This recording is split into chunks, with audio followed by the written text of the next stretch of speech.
தமிழக அரசியல் களத்தில் பெரும் எதிர்பார்ப்பை ஏற்படுத்தியுள்ள கொளத்தூர் சட்டமன்ற தொகுதியின் வாக்கு எண்ணிக்கை மற்றும் மின் வாக்குப்பதிவு எந்திரங்கள் சரிபார்ப்பு பணிகள் தற்போது தீவிரமடைந்து வருகின்றன. நடந்து முடிந்த சட்டமன்ற தேர்தலில் கொளத்தூர் தொகுதியில் போட்டியிட்ட திமுக தலைவரும் முன்னாள் முதலமைச்சருமான மு.க. ஸ்டாலினின் எதிர்பாராத விதமான தோல்வியை தழுவியதும் மாநிலம் முழுவதும் பெரும் அதிர்வலைகளை உருவாக்கியது. அவரை எதிர்த்து போட்டியிட்ட தாவேகாவின் வேட்பாளரான வி.எஸ். பாபு வெற்றி பெற்றதாக தேர்தல் ஆணையம் அதிகாரப்பூர்வமான அறிவிப்பை அறிவித்திருந்தது. இந்த தேர்தல் முடிவுகள் அரசியல் களத்தில் பெரும் விவாத பொருளாகவும் மாறியுள்ள நிலையில் தற்போது தேர்தல் முடிவுகளில் மாற்றங்கள் வரக்கூடுமா என்ற எதிர்பார்ப்புகளும் மீண்டும் பரபரப்புக்கு பஞ்சமில்லாமல் பேச துவங்கி வருகின்றன. தேர்தல் முடிவுகளில் ஏற்பட்ட தோல்விகளை தொடர்ந்து கொளத்தூர் தொகுதியில் உள்ள 14 குறிப்பிட்ட வாக்குச்சாவடி மையங்களில் பயன்படுத்தப்பட்ட மின்னணு வாக்குப்பதிவு எந்திரங்களை மீண்டும் சரிபார்க்க வேண்டும் என திமுக தரப்பில் தேர்தல் ஆணையத்தில் முறையான கோரிக்கை ஒன்று வைக்கப்பட்டிருந்தது. இந்த தேர்தல் களத்தில் திமுக படு தோல்வியை அடைந்தாலும் அதிலும் குறிப்பாக திமுகவின் முதலமைச்சர் வேட்பாளராக களம் கண்டு கொளத்தூர் தொகுதியில் மக்களுக்கு பல்வேறு சலுகை திட்டங்களையும் பல்வேறு நலத்திட்டங்களையும் செய்து கொளத்தூர் தொகுதியை தனது கட்டுப்பாட்டில் வைத்திருந்த முன்னாள் முதலமைச்சர் மு.க. ஸ்டாலின் தோல்வியை திமுகவினர்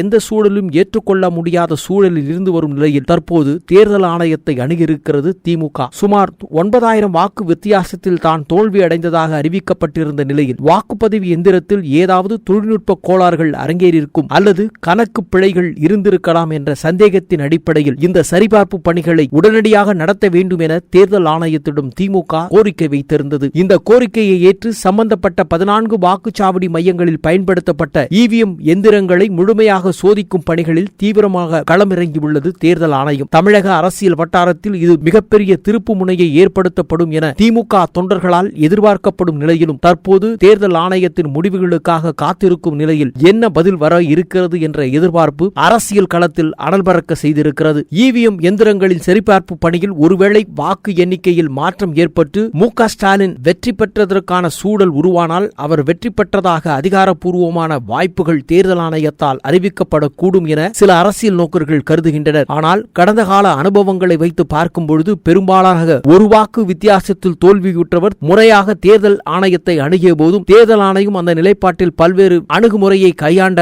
கடந்த கால அனுபவங்களையும் மறக்க முடியாது. குறிப்பாக தேர்தல் ஆணையத்திடம் தனது தோல்வி குறித்து அப்பாவு தொடர்ந்த வழக்கும் தேர்தல் ஆணையத்தினுடைய வழிகாட்டுதலும் நீதிமன்றங்களில் அதற்கான அணுகுமுறையும் நடந்த பழைய வரலாற்று அனுபவங்கள் இன்பதுரையிடம் தனது தோல்வியை தழுவிய முன்னாள் சபாநாயகர் அப்பாவு தனது தேர்தலுக்கான களம் விவரங்கள் குறித்து தேர்தல் ஆணையத்தையும் முறையிட்டதும் அந்த விவகாரங்களில் தேர்தல் ஆணையம் கையாண்ட விதத்தையும் இங்கே நாம் சுட்டிக்காட்ட வேண்டி இருக்கிறது. இந்த நிலையில் தற்போது திமுக தலைவரும் கொளத்தூர் தொகுதியின் வேட்பாளரமாக களம் கண்ட மு.க. ஸ்டாலினின் தேர்தல் முடிவுகளில் தேர்தல் ஆணையம் எந்த நடவடிக்கைகளையும் அந்த இவிஎம் எந்திரங்களின் சரிபார்ப்பு பணிகளையும் மேற்கொள்ளும் பொழுது ஒரு முடிவுகள் மாறாக வந்தால் அது எப்படிப்பட்ட விளைவுகளை ஏற்படுத்தும் என்பதான கேள்விகளும் அரசியல் நோக்கர்களால் உற்று நோக்கப்படுகிற இந்த வேளையில் ஒருவேளை வாக்கு எண்ணிக்கைகளில் திமுகவுக்கு சாதகமான சில முடிவுகள் ஏற்படுமானால் திமுக வேட்பாளராக களம் கண்ட முன்னாள் திமுக தலைவர் மு.க. ஸ்டாலின் வெற்றி பெற்றதாக அறிவிக்கப்பட்டால் திமுக தொண்டர்களுக்கு மிகுந்த உற்சாகத்தை கொடுப்பதோடு மாநில அரசியலில் மிகப்பெரிய திசை மாற்றும் சம்பவங்கள் அரங்கேறக்கூடும் என்றும் எதிர்பார்க்கப்படுகிறது. மறுபுறம் இந்த சரிபார்ப்பு பணிகள் முழுமையாக நிறைவடைந்து தேர்தல் ஆணையம் தனது அதிகாரப்பூர்வ அறிவிப்பை வெளியிட்ட பின்னரே உண்மைத்தன்மைகள் உறுதியாகும் என எதிர்பார்க்கப்படும் நிலையில் சட்ட விதிகளுக்கு உட்பட்டு நடைபெறும் இந்த சரிபார்ப்பு பணியில் எந்த தவறும் நேராமல் இருக்க தேர்தல் அதிகாரிகள் மிகுந்த கவனத்துடன் இந்த விஷயத்தை அணுகி வருவதாகவும் தேர்தல் ஆணைய வட்டாரங்கள் தெரிவிக்கின்றன. அது மட்டுமல்லாமல் தேர்தல் களத்தில் போட்டியிட்ட இருதரப்பு வேட்பாளர்களின் முகவர்கள் மற்றும் சட்ட வல்லுநர்கள் முன்னிலையில் இந்த எந்திரங்கள் சரிபார்க்கப்பட்டு வருவதால் இதன் மீது எந்தவித சந்தேகத்திற்கும் இடம் இருக்காது என்ற நிலைப்பாடுகளையும் உறுதி செய்யும் பணிகளையும் தேர்தல் ஆணையம் மேற்கொண்டு வருகிறது. நீதிமன்றம் மற்றும் தேர்தல் ஆணைய வழிகாட்டின்படியே இந்த இறுதி முடிவுகள் வெளிவரும் என்பதாலும் அனைத்து அரசியல் கட்சியிலும் இதன் மீதான முழுமையான பதிவுகளை பதித்துள்ளன. இந்த சரிபார்ப்பு பணியின் முடிவில் மு.க. ஸ்டாலின் வெற்றி பெற்றதாக அறிவிக்கப்படும் பட்சத்தில் தமிழக சட்டமன்றத்தில் மிகப்பெரிய தாக்கத்தை ஏற்படுத்துவதற்கான சூழல்கள் அரங்கேறும் என்பதும் எள்ளளவும் சந்தேகமில்லை. வரவிருக்கும் சட்டமன்ற பட்ஜெட் கூட்டத்தொடரிலே அவர் மீண்டும் சட்டமன்ற உறுப்பினராகவும் அதுவும் குறிப்பாக பிரதான எதிர்க்கட்சியின் தலைவராகவும் சபைக்குள் கம்பீரமாக நுழைவதற்கான வாய்ப்புகள் இருப்பதாகவும் திமுகவின் அறிவாலய வட்டாரங்கள் நம்பிக்கையுடன் காத்திருக்கிறது. அது மட்டுமல்லாமல் கொளத்தூர் தொகுதி வாக்குப்பதிவு எந்திரங்களில் சோதனை முடிவுகள் எத்தகைய திருப்பத்தை தரப்போகிறது என்ற ஆவலுடன் காத்துக் கொண்டிருக்கும் இந்த பரபரப்பு நிகழ்வுகளின் முடிவுகளை தேர்தல் ஆணையம் எப்பொழுது அறிவிக்கப்படும் என்ற எதிர்பார்ப்புகள் உச்சகட்டத்தையும் எட்டியுள்ளது. தமிழக அரசியலின் தற்போது பரபரப்பான கட்டத்தில் கொளத்தூர் தொகுதியின் இவிஎம் சோதனை முடிவுகள் ஒரு வரலாற்று சிறப்புமிக்க